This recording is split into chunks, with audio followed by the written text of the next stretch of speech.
Golden State Media Concepts Technology Podcast covers everything tech. The hottest mobile phones, tablets, games. We review it, rate it, test it.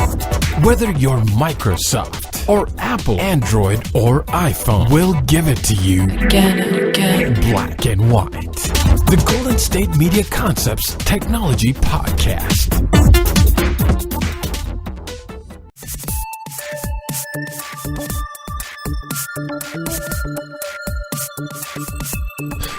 Hello and welcome into the GSMC Technology Podcast. It is a Thursday today. My name is Tom Doherty and I'm your host.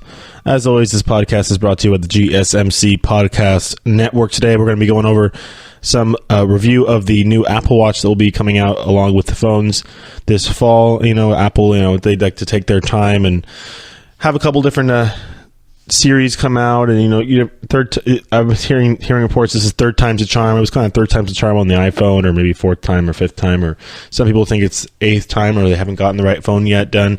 I know with Apple, I'm always like, oh, I'll wait till the second edition. I don't really want to buy the first one, buy the second edition. So we're going to do a lot of talk with Apple today regarding the iPhone and the Google Pixel as well, the Apple Watch, and then some talk on the new iOS 11.4. I think that's what it is. It's 11.4.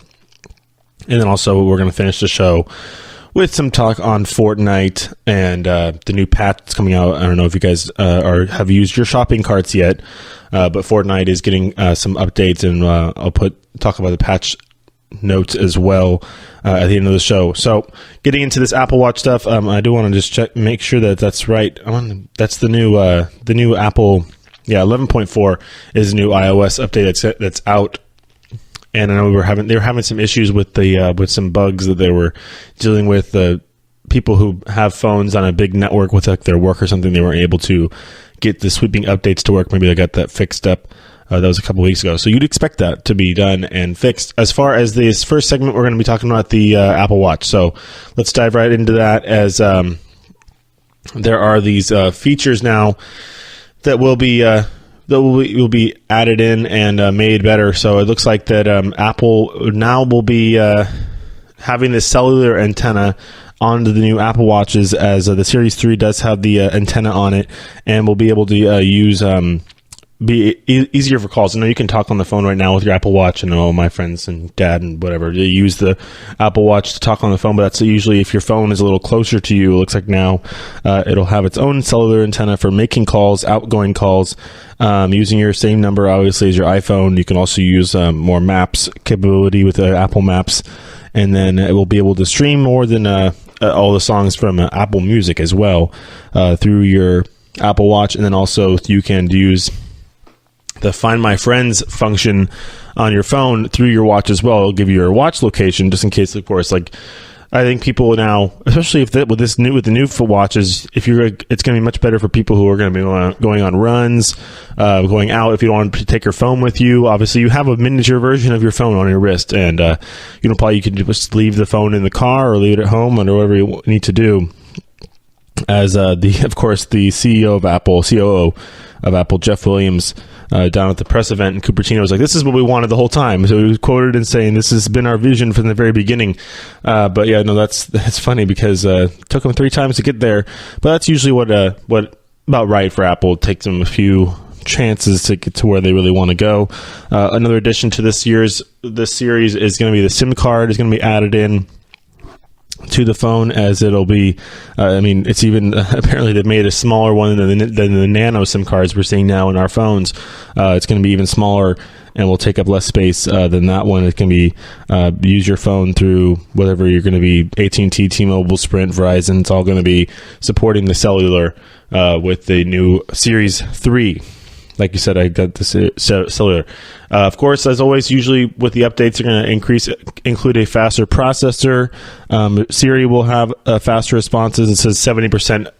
In my notes here, 70% faster performance than previous. So that's going to be a pretty interesting, as well as the fact that Siri will be able to get back to you quicker, and will yeah. So you usually just gave you the text. She'll be able to talk back to you now, so you don't have to read little her little text answers on the teeny little screen. She'll be like just talking to you. So it was your phone. So it's really turning into a miniaturized phone. They're putting as many functions you see in your phone into the watch now with this Series 3.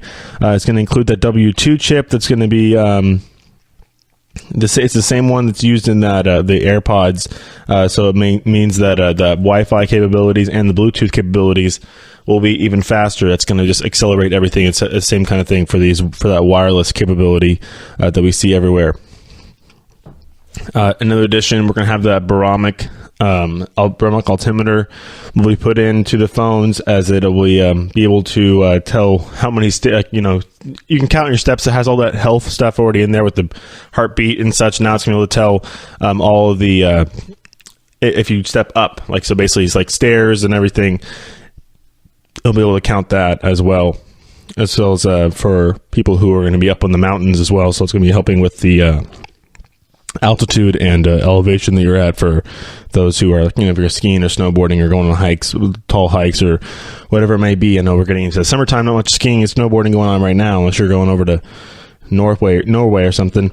They'll also be available in new looks. As always, Apple likes to change up the visual aspect of it. It's going to get a fresh coat of a new color on there, as it'll be available in the gold aluminum finish, as well as of course the silver and gray options as usual, but it'll be coming out in a new gold option. And then also, of course, the new bands. You got to have new bands every time, and that's the big thing I've had for all the people that I know that have these watches. The bands have been interesting. I know people have multiple bands. They switch it off. You got more of like a athletic band. You got more of a utility band. You got more of a fashion band. They're going to be coming out with a new one called the Sport Loop, as it will be coming out with the Series 3. It is more stretchy, breathable. It looks very similar to the nylon one they have now, but it will be better for. This is more for workouts, as it's going to be increasingly marketed towards that market, I guess. I mean, which is not smart, which is not I'm trying to say it is smart by going reverse, of course, but no, it is smart. And the fact that that's a big market for the Apple Watch, and for any smartwatch, I think are those health gurus out there, and people obviously who want to get into the gym and use some sort of technology on their arm to keep track of their workouts. So it's going to be more apt to that. Another thing, obviously, this is going to be the first time we're going to be seeing this is like the high-end version, obviously. This is number 3. It's the Series 3 is coming out. They don't mess around. That's why I'm like, with the iPads, I wanted to wait. I have an iPad Mini 4. They've come out with 2 other iPad Minis, I think. I wanted to wait till they had a couple generations deeper. Probably do the same thing with the Apple Watch. But it will continue its partnership with Hermes. Obviously, it'll still offer those nice leather bands, the fashion bands still coming out, as well as this new edition, the Apple Watch edition, which is ceramic Apple Watch edition, that's coming out in with the gray finish. Obviously, it'll be next to the that white model that came out back in 2016. Is this trying to get the higher end clientele, as well as those who are using it more for utility. As well, the Nike app, of course, that will be a new edition. We've had that's been around for a while. I think it was one of the first apps to get on the iPod Touch when it comes to helping you with your workouts, giving you ideas and stuff like that, tracking your activity and such. Now we're going to be a new overhauled Nike Plus Run Club app that will be also including some in-run audio coaching. So actually, that's something I would use for sure. Like if you're good, 2 more miles to get somebody in your ear who is actually virtually coaching you. It's like somebody's running with you at all time, which is actually I think that's pretty cool. They would think of that, as well as including a better time phase. Always want to update and change how things look and such. So gotta like all that stuff with the new Apple Watch. I mean, the next problem is next thing we have to talk about is probably the price point of what this guy is going to be sold at, of course. But of course, they're upgrading everything, and I think Apple is. If this is the one thing they're not really going to change, if they're going to change everything and make it better, then maybe they'll keep the price point at where it is, or just increase it a little bit. I know we're going with a cheaper phone. They're trying to go cheaper with the iPad as well. But with the watch, I think that they're kind of realizing people just want a nicer thing. They want a nicer. They're wearing it on the wrist all the times. They're going to see it all the times. They want to have a nicer thing. So another feature, they're increasing the capabilities of the heart rate accuracy. I know sometimes I've seen people, oh, what's your heart rate? It takes a few minutes. It's always a little off to get down. As now they'll be able to give you the increase ability when it comes to that heart rate sensor and recovery heart rate, as it's going to give you some more resting and recovery heart rate data, as well as an alert to. I know somebody already had. I've already seen that in the news. I think it was a couple of months ago or last month. A gentleman was having some heart pressure, palpitations. And he was actually about to have a heart attack, but his Apple Watch gave him an alert saying his heart rate was reaching a level where it was not safe. So he got himself to the hospital, and he said never would have ended up there, but he had a mini heart attack and could have taken his life. But the Apple Watch actually saved him. But so now we're getting into a more increased ability to where now it's going to tell you. If your heart rate is elevated but you're not working out, it's going to give you alerts and stuff like that if you're having some increased heart activity when it's not normal. Obviously when you're working out and you're getting putting work in, you're going to have some heart activity. You're going to get a higher heart rate, of course. But if it's something where you're resting and you're all of a sudden getting some palpitations or something that happens, it'll give you an alert and probably tell you to go see a doctor, which is what happened to that gentleman that I was just talking about. It's something that could save your life. You never know. Also, lastly here, the battery life is something that they've increased in this as well, and that's a big thing for people that I know that have them. They're like, oh, where's my charger? Where's my Apple Watch charger? It's almost dead. Or they'll be going somewhere. Oh, my watch is dead already. So they're definitely trying to increase that battery life. Obviously, they're going to get to. It says it will have that same 18-hour battery life as it does before, but you think that would be compromised a little bit by the increase in the capabilities now with the Bluetooth and the Wi-Fi and the GPS, cellular and everything. But they're keeping it right at that 18 hours, saying that they increased the battery even with the increase in the capability and the usage that you'll be seeing. So that's pretty good correlation there.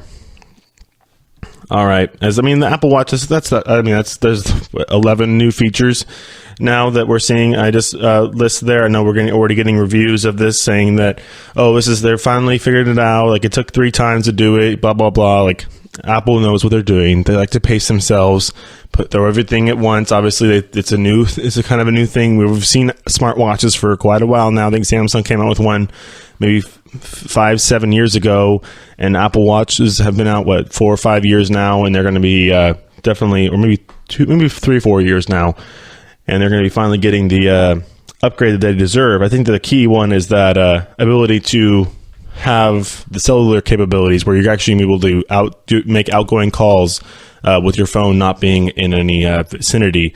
Like I said, you can go on a run around your neighborhood or something and leave your phone at home, and just have your watch. You don't have to worry about you lugging. I have a big iPhone 7 Plus, so it's kind of a annoying thing to lug around the house, or lug around the neighborhood when you run around your trails and such. Yeah, so it's definitely getting that treatment, the treatment where it's feeling like people are a little more, maybe see a little more purchasing power, or purchasing abilities for this watch. I know you always got to make things better, because obviously you already have the market where people who actually want to buy the watches probably already have one. Your percentage of people buying a new watch from people who are going to be going and buying their first watch probably might be a little higher. So you never know if somebody. I think you're going to also get people like me who are like, oh, I want to wait till the first one and second one have come out, see how it goes, get a little gauge of what's happening, and then buy the third one that comes out when it's actually they've gotten their stuff together and have everything figured out the way they want. So, or you get your dad or your friend to buy one and you take their old one. However you want to figure it out. All right. We're going to take the break right now, actually, and come back in just a moment and do some talk on the Google Pixel. I know that the specs of that have come out within the last couple days, and they're already comparing it to what we might be seeing from the iPhone come this fall. So, and then of course they're going to do the compare and contrast action for it. So we'll do that in just a moment when we come back. So stay tuned.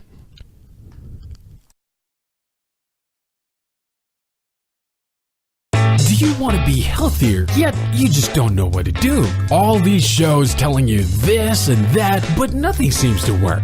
Well, listen close. Golden State Media Concepts has got something great for you. The Health and Wellness Podcast dedicated to workout trends, healthy eating habits, diet, and everything about healthy living. Join us in our banters as we help you not just live life to the fullest, but live it to the healthiest.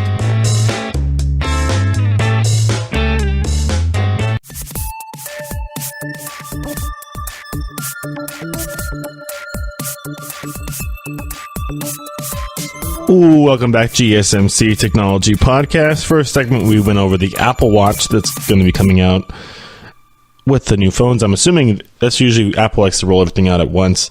We're going to talk about the iOS 11.4 that come out, as well as the fact that, I mean, there's always a question mark. People are like, oh, I don't want to, my phone's too old, I don't want to do the update or anything. I mean, that's usually for the bigger iOS ones, but for iOS 11.4, it's going to change a little bit with the AirPlay 2. It's going to change some stuff with the AirPlay 2, also with some messages, with your iCloud messages as well, because you can put with your storage. I mean, my phone's like, oh, your storage is almost full. I'm like, why? I'm like, because I have 3.2 gigs of messages saved, so you can shift those over to your other device, or to your cloud storage at least, or try and delete some of those messages. I mean, Apple sometimes doesn't like you to do that, or let you do that. It's weird. But with the Apple iOS 11.4, also Watch OS is going to be 4.3.1, iTunes for Windows, and then TV OS is also going to be 11.4. We'll have those security enhancements. Obviously, it's a kind of people think they're hiding some stuff in this update, as they're going to be announcing a bunch of it during the WWDC, which is going to be coming next week, actually, June 4th. So we're going to be seeing that as probably their big stage to announce what's going to be actually happening. But if you go look at the website, obviously with the WWDC website, there probably, I think there's a little bit of hints as well, with the fact that they're having different placeholder names and stuff. Obviously, they don't want to try and release anything until they're ready for it. They're going to have all these teasers up there with different things that will make you think different things. I know on all these sites that we like to look at for the show before we're playing for the show. There's one. It's like, there's all these different little weird placeholder names for these different devices. Everything. I know that they're trying to say, we're just going to increase your capabilities for your online, your cloud and everything. We're just going to get some more watch faces in there too. I know people are trying to think they're going to get some third-party watch faces. Well, I don't know Apple would do that other than call it their own, buy the patent and do it their own.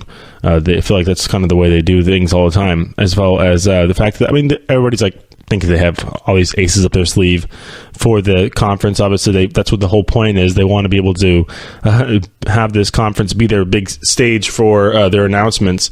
They don't want to have any leaks, so they try and make everybody create fake leaks and stuff like that. As they're going to get more hints out there for people to just worry about that versus worrying about what's actually happening and seeing if you should upgrade. As well as I want to talk about the new iPhones and I did talk about iPhone a bunch last time. Did I say Pixel 3? I meant Pixel 2.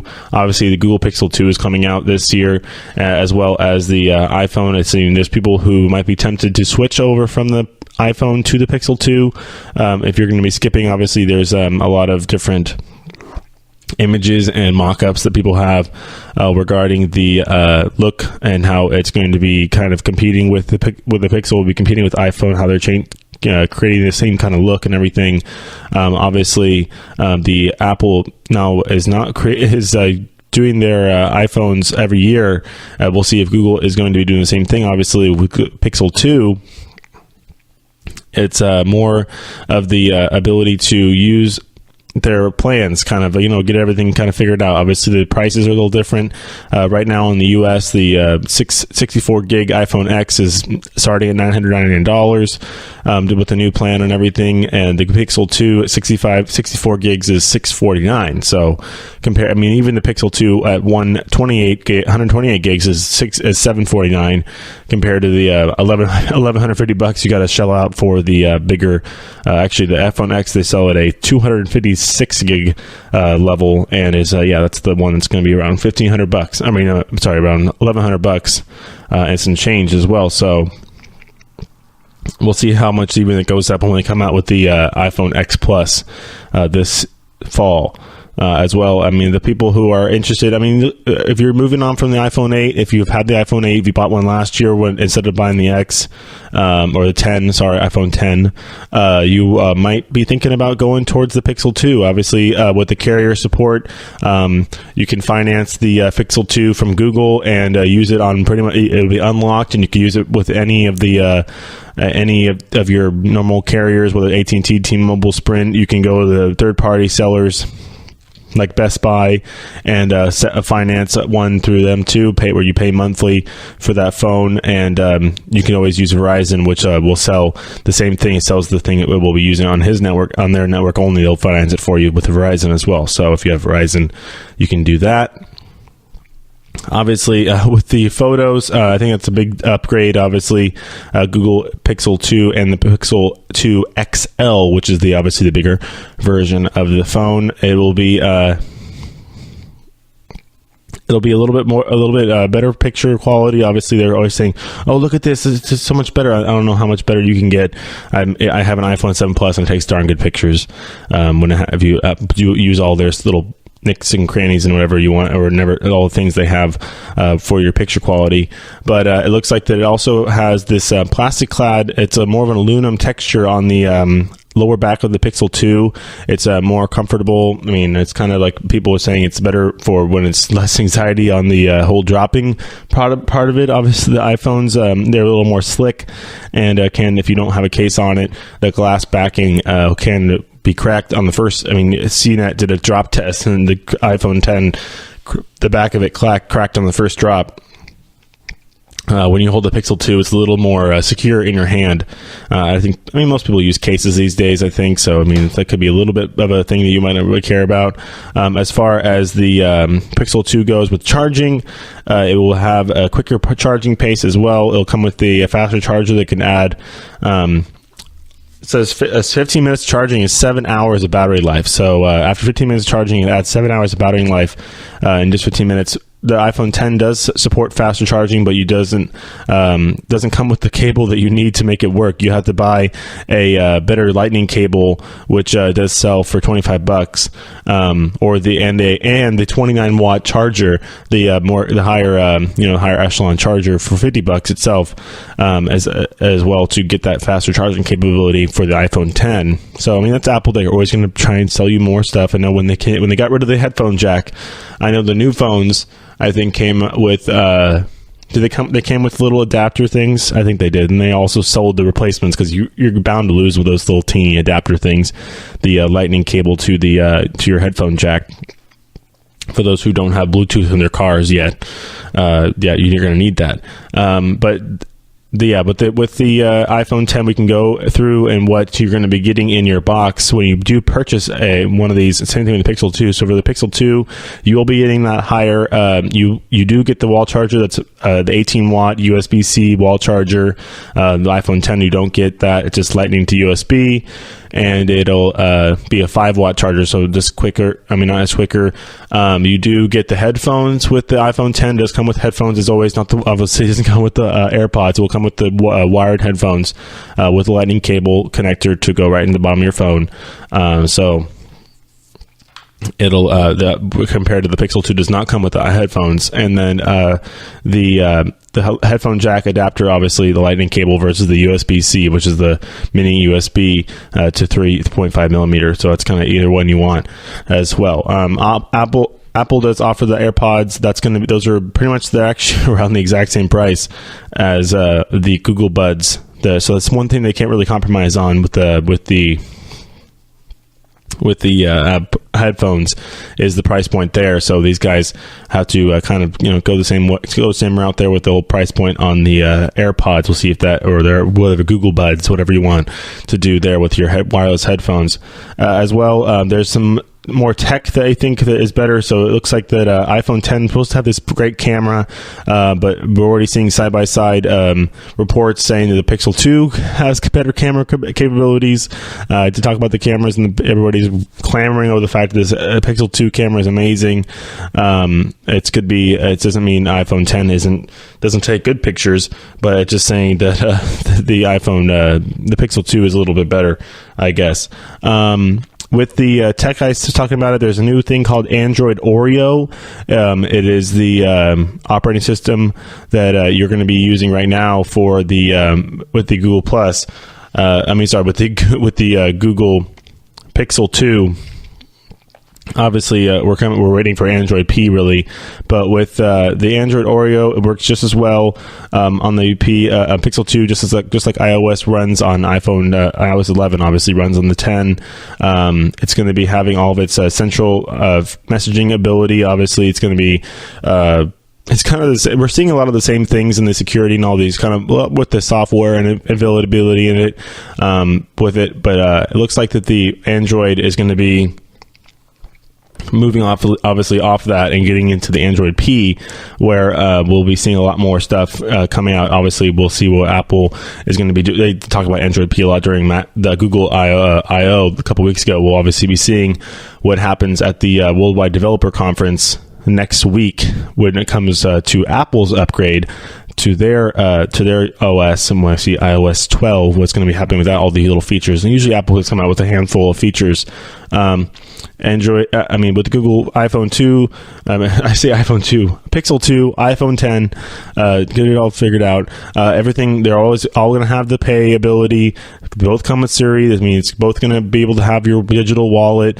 You're both going to have music, whether it's going to be your Google. Google is in the process of transferring everything.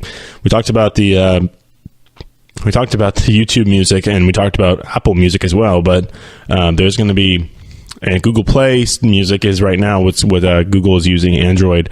It's everything shifting over to that Google owned YouTube Music, which is their own thing. I mean, it's their subsidiary right there as well. So there's always going to be some changes when it comes to changing over from iOS to Android. Of course, you can go online and figure that out. There's always more and more things to figure out when it comes to tips and tricks on how to change over from Android to iOS. Obviously, when you're using iOS, you're more used to a user-friendly interface. I mean, I think Android is trying to go over to that way as they see much more clean lines, less minutia kind of in their screen, versus it's just kind of keeping a lot of more blank space, kind of keeping everything in front of you.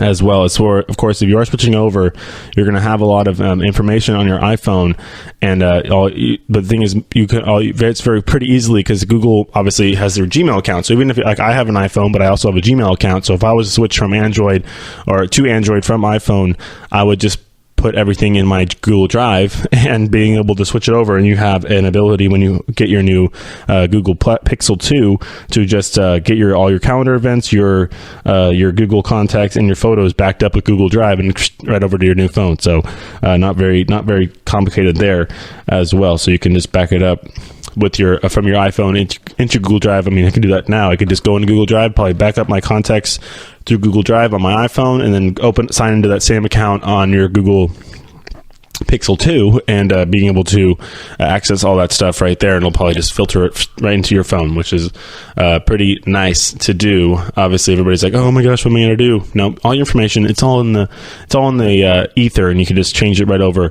no problem. Also, the whole I think people are really worried about the fact that Google the iPhone has these more of a slick background, and people, the last thing you want to do is break your phone, honestly.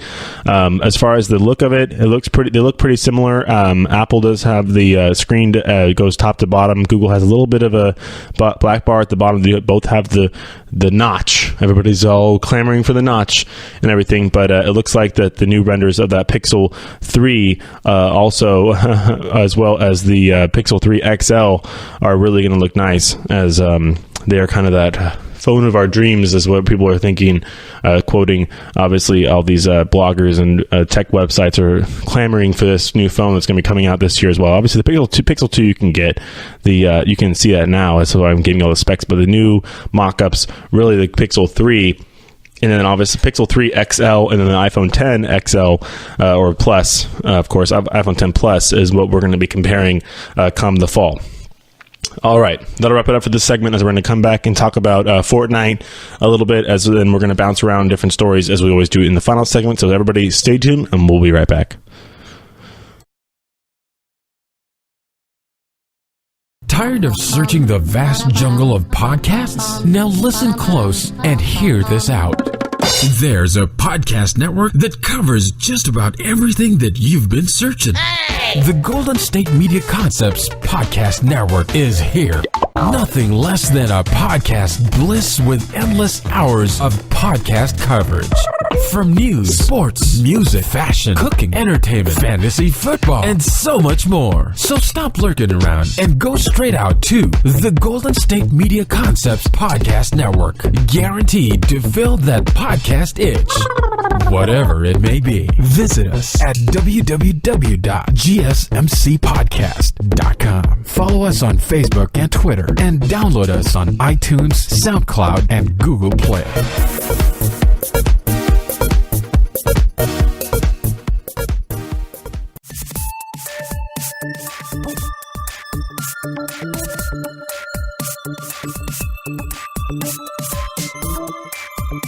All right, welcome back to GSMC Technology Podcast. Gaming is technology, right? Those consoles that you play all your fun games on, that's technology, right? Well, that's why we're going to talk about Fortnite in this segment, as we always going to talk about your gaming and stuff in this show, as we don't want to forget anything, but we like Fortnite. We should talk about Fortnite a lot. Everybody, don't forget about your shopping cart. Obviously, shopping cart is quite powerful. It can be used as now people want to race across this map and play the Fortnite, and all. Now it's turning into a racing game. It just continues to evolve as in front of us as well. Also, as we are going to be, I mean, there's two different. I think there's obviously two different factions to this game. There's Save the World and there's Battle Royale. Battle Royale being a little bit more popular, I believe. But with this shopping cart, that's in Battle Royale, by the way. Now we're going to see some races, winner takes all or loser gets shot, kind of thing, or gets put down in that game as well. With the within Battle Royale, we have our challenge progression. Obviously, you need to like know where you're going. Obviously, that's why I think is a big deal. These games are kind of an open world where, yeah, you are playing your friends and other people around the world, but also there is progressions in this game, as we there are some UI elements that are put into the game that can help you keep knowledge on where you're going to be going for your challenges, and matches are going to keep track of what you're doing there. As well with the general the notes here, we have a turbo build. Now structures will build faster than before. I mean, obviously, if people who are playing this game every day probably know, but they don't hear it as we're trying to get people to go on there as much as possible. Go play Fortnite if you haven't tried it yet. So it looks like that with this turbo building, their buildings will be finished in 0.05 seconds versus 0.15 seconds when after holding the button down for that turbo build as well. I mean, there's obviously difference in timing, as you do want to be able to switch your structure types or whatever. Obviously, it's all how you want to do it. But the faster, the better. It looks like, as they're going to be having this feature in the V4.3 patch, as these notes are out now, and as well as the toggle for the assist aim mode and for in-game options. You can it can be used for. It's always been available for people who are using controllers. Obviously, for those who are on the PCs. I mean, not on PCs or on your mobile. But it looks like that this is going to be. You're going to have the option now to disable the feature as well if you don't want the aim assist there. So you can now change that out if you don't want aim assist on your when you're trying to knock down your friends there. For the bug fixes as well, now you can still use that turbo building. It's not going to be canceled when you are going through to put a new building on your quick bar as well. So it's going to be kind of, there's always always needs to be bug fixes in these games. It's good thing that these companies kind of get out in front of it. There's a bunch of them here that have issues as well. They do know there's issue that they have the ability to track the community issues. You can go over to the board, there's a message board over on Fortnite Battle Royale. As far as items and weapons, they have added a new foraging item. It's the mushrooms. Mushrooms will grant you can do 5 shields. You can go up to 100, and it can be found around areas that are shady or wooded or swampy. So go over there as well. So now the shopping carts, this is what the thing is. Gameplay, rideable shopping carts. You can push it around or ride as a passenger. You can shoot from the passenger seat. So, I mean, if you're playing in a team, you have one person shooting and one person pushing you around. You could be a little bit on the move there. They can be found anywhere around the map in various locations, and they can get damaged as they're if you do fall off something, they will be damaged if they fall. So damage is enabled there. With this limited time mode for Blitz V2, now this is faster storms, more exciting finishes, more looting. So you have to go through and do obviously your duty quicker and get out there and get people's stuff. Obviously, you got to go out and steal people's items and stuff like that is one of the main points of this game. But with the updates come all new weapons items outside Split's last release. As we have obviously the Portafort, the Klinger LMG, and more as that's all been updated as well. Portafort, that was the fact that made national headlines. The whole Portafort idea. Now that people, and then I saw videos on Twitch and Twitter and everything with people using the Portafort as a weapon, where they're just like, oh, I'm gonna throw this at you and it's gonna squish you. It's gonna build a building on top of you and you're gonna die that way. With these details in the mode, the storm, when you do start Blitz, it's already closing in on the beginning of the match, so you do have to choose your spot carefully this next time you do Blitz as well. The storms will have less wait time in between as well. The maximum length is about 15 minutes for a match, as well as the fact that the treasure chest now will be spawning instead of 50 to 70%, they'll be 80 to 90% of the time, and also the same thing with the ammo boxes are going to be increased to 85 to 95% as well. Harvesting amounts increased up to 50% from last time as well, and then the materials found on the ground are going to be 75% per instance, 75 materials per instance as well, and then the spawn rate and speed of supply jocks will increase as well. All stats are also counted. When you're playing this mode, you're going to be keeping track of everything that you're going to be doing as well. So that's pretty cool. And again, I always like when they keep your stats and logged in when the game's obviously with a short mode like that, which is a 15-minute thing, you're going to be able to go back and look. It's kind of like an arcade kind of thing with creating it. That's where I kind of go in this retro aspect of it. I know that these games are super. The gameplay and the high tech ability to be able to create all these to create this world is pretty amazing. The fact that we're having people play all the time, we're having celebrities play with each other, we're creating celebrities through this game.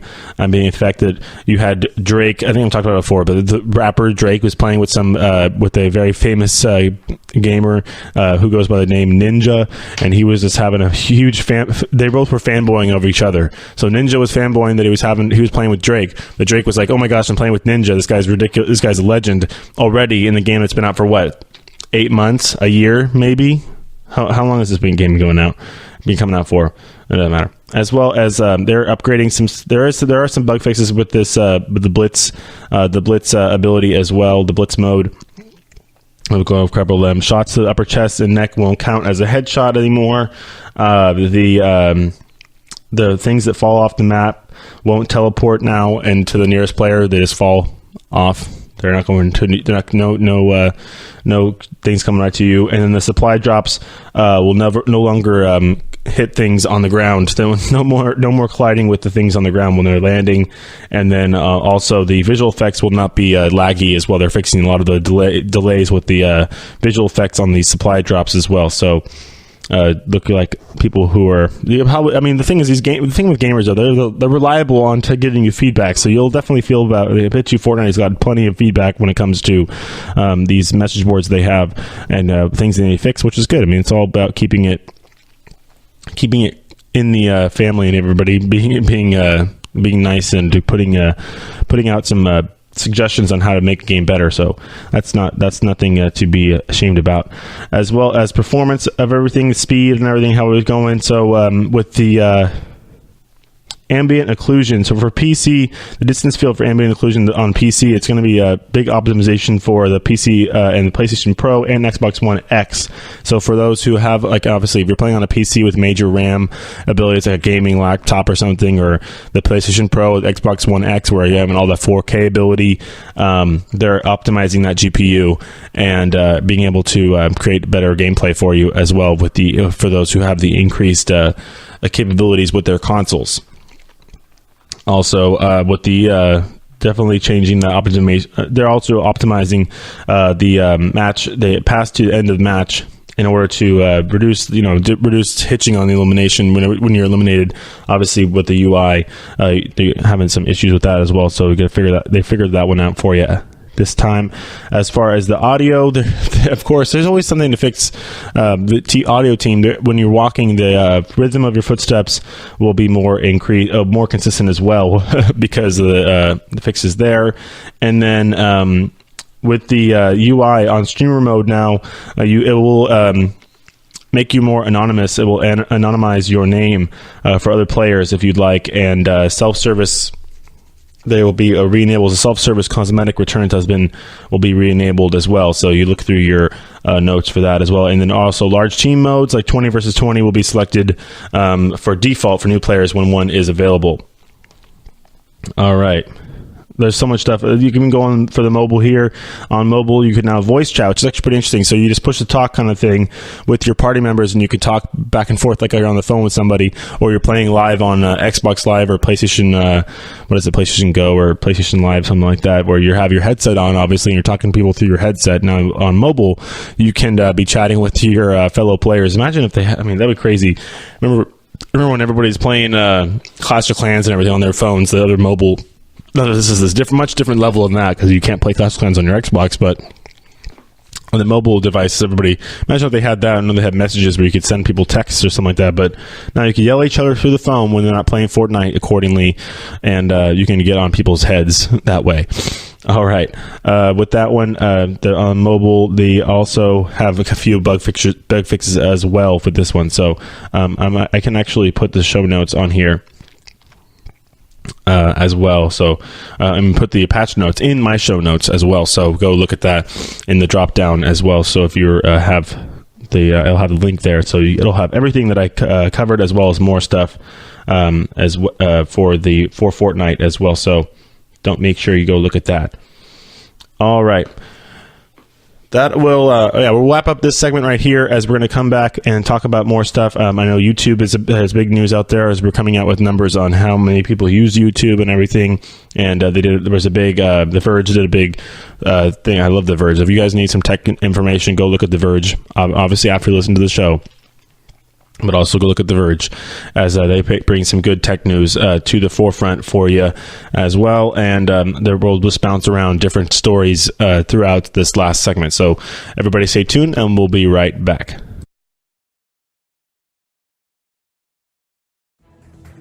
Want to find out what movies to go see? Then check out the GSMC Movie Podcast. It's your ticket to the latest movies, whether it's a new blockbuster event, romantic, comedy, or action flick. This show has got it all covered. They talk some what to go see now. Don't bother. What's hot on Netflix and everything in between. That's gsmcpodcast.com/movie-podcast. When it's all about the movies, it has to be this new show. Don't forget to like them on Facebook and follow them on Twitter. Visit gsmcpodcast.com for more info.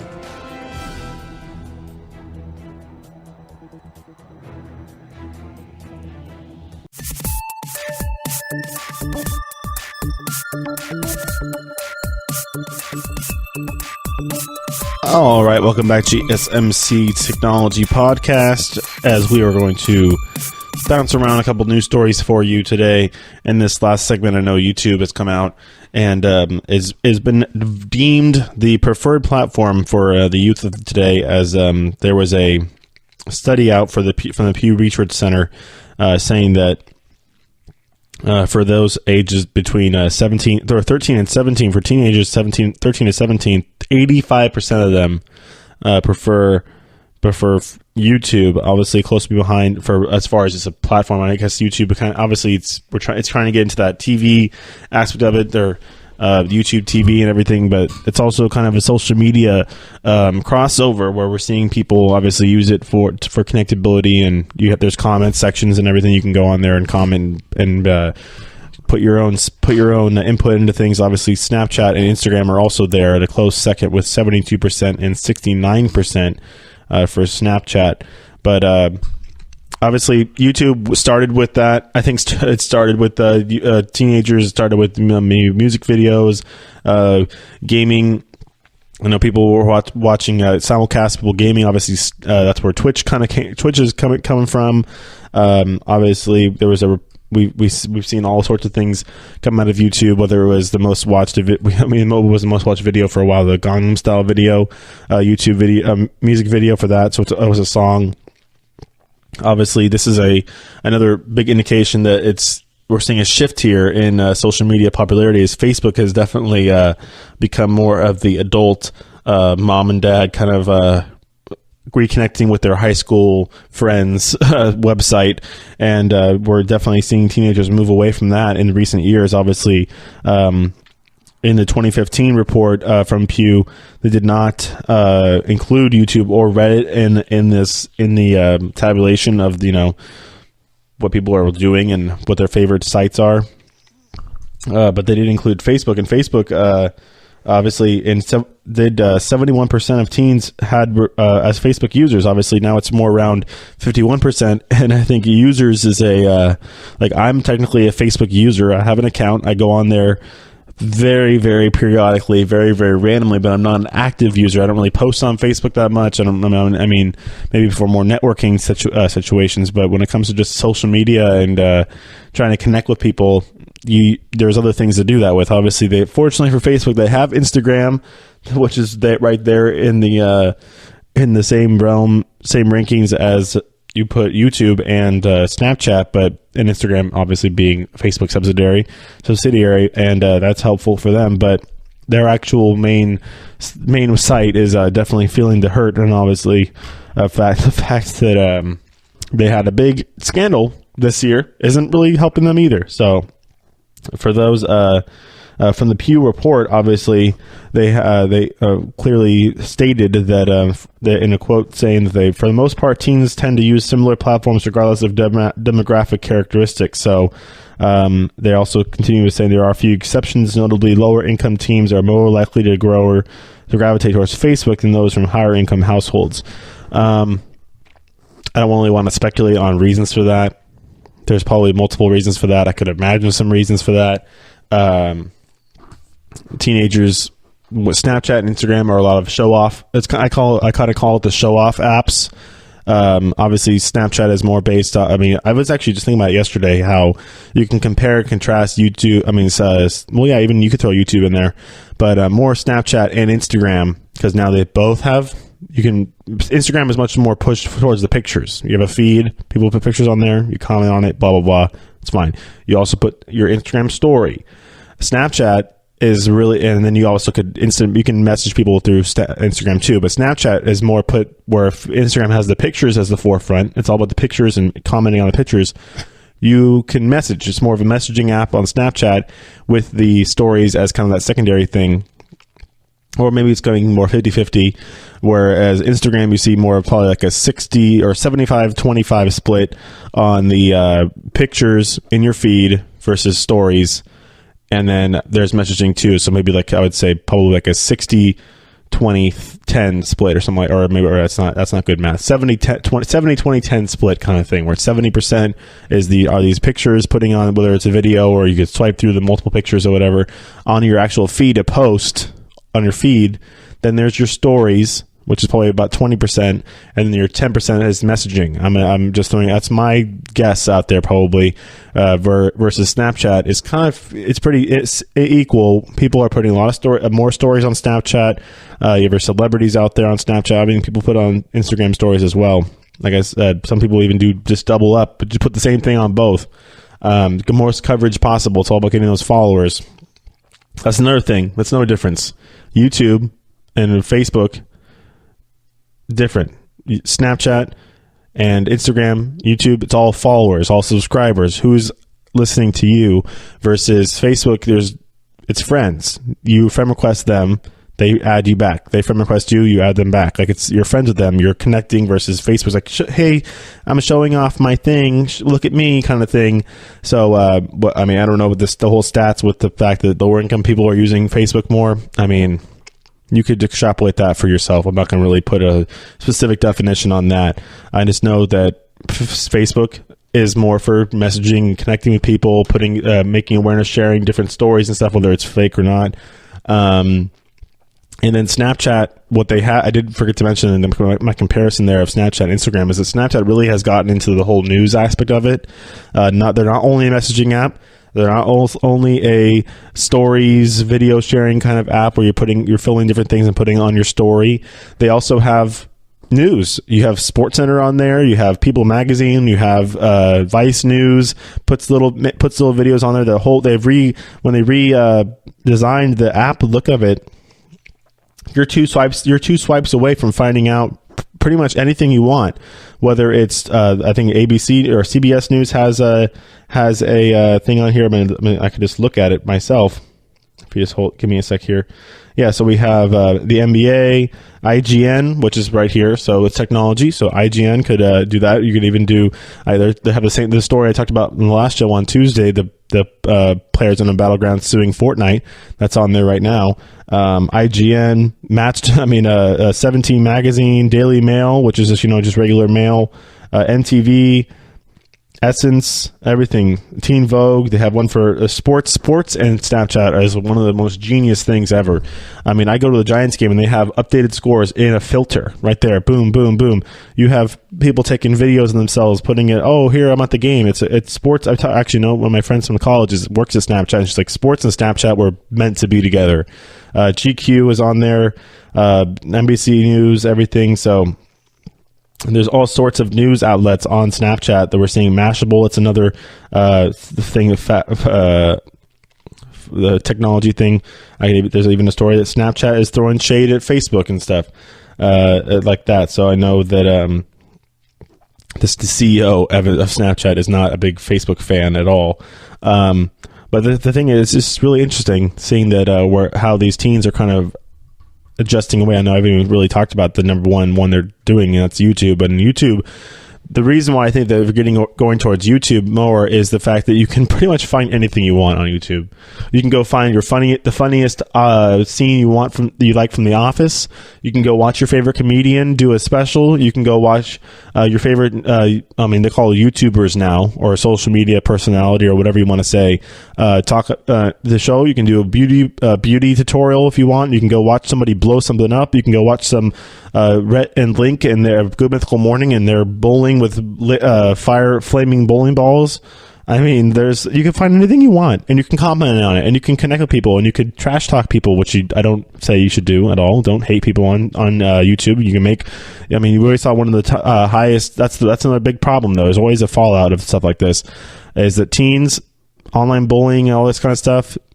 it's unfortunately another platform for people, another space for people can go on there and anonymously trash talk people and talk bad about people. You see, PewDiePie is one of the highest subscribed channels on YouTube, and he's the guy who goes and simulcasts a lot of his gaming, and he had to shut off his comments. He shut off his comments. I don't want to have to listen to all this stuff. I don't want you guys fighting in my comments. I don't want you guys having to talk crap about each other, because now it's people from across the globe who, under weird names, talking crap about each other. And it's not the nicest thing in the world. It's not great, a great platform. And we're seeing that. You see it on Instagram too. Instagram comments. I think comments are kind of a one thing that, fortunately, Facebook has been able to not deal with, because everybody, if you're Facebook, it's like you put a picture of your your mom posted a picture of your prom pictures and on her Facebook page. Now your aunt from Oklahoma can go, oh, look how beautiful and how much you've grown up, blah blah blah. That's great. It's a great comment. It's nice. It's your family. Obviously you can, if there's a public post and stuff like that, things can get a little more nasty, like you see anywhere. That's just humans. But Facebook, it's a little more, it's like friend to friend. You're not going to see as many strangers on there as you would see, obviously. And people actually have profiles linked to their accounts. So when they comment on something, it's usually their face and their real name versus like some screen name. Like you can make a fake Instagram account with no picture, whatever you want. You can make a fake YouTube account with no picture, whatever you want. YouTube, you can make your name however you want it to be. It could be really weird. A bunch of letters and numbers if you really wanted to. So I'm not surprised seeing that Facebook is going down, YouTube's going up on the especially for teens, especially for that demographic. I bet you if you shift the demographic to 18 to 25, it's probably even the same thing. The same thing we're seeing from the 13 to 17 age range as well. So we're going that way. As far as the other spectrum right now, Twitter, Reddit, Tumblr are also on there. They're on the low end of the percentage wise. But yeah, Snapchat, YouTube. Snapchat is interesting. You got to give Snapchat credit. They have beat out Instagram when it comes to the whole news aspect of it. I think they're becoming more. Their money making revenue streams are definitely increasing and everything because of the fact that they're able to sell space to big companies to have the money to put more content on here. Like, I wonder how much SportsCenter and ESPN paid to have I think it's a 9 a.m. and a 3 p.m. mini Snapchat SportsCenter they have. They had to hire 2 more hosts to do that. They put on a new updated SportsCenter little video thing you can watch on Snapchat and click through. So it's pretty interesting how they do that. I think that Instagram might want to get on that a little bit. I know they have, everybody has their own Instagram accounts and everything, but they're not paying. Like SportsCenter has an Instagram account, ESPN has an Instagram account, LeBron James has an Instagram account. They're just putting whatever they want on there. IGN has an Instagram account. Everybody has an Instagram account. Every outlet pretty much has one. The Verge has one, and they can put whatever they want. I mean, they can even make money off of it with they could sponsor things and make money back for them. Versus Snapchat, they're paying to put things on your platform, which is, I think, a much better idea as well. I mean, they're both, like I said, the show me kind of things. YouTube's the same thing. Look at what I'm making. Look at the video I made. Go watch this. Go follow me. Make sure you subscribe. All that kind of stuff. Versus Facebook, much more of the old model of not now. It's not really there's plenty of show me stuff on Facebook, but people post it on Instagram.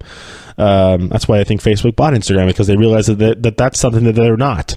It's something that they don't have on their function and in their company and their site. So, and it's going to be hard to integrate. Obviously, what Facebook has been able to get into now is this Facebook Live and the ability to integrate that into Instagram and create these live videos where you can interact with celebrities or your friends or whatever in real time. Snapchat hasn't really got into that yet, where you're seeing live streams of things. You can obviously live chat with somebody, but versus a live stream like this is happening right now with, I get little alerts every time somebody I follow goes live on Instagram.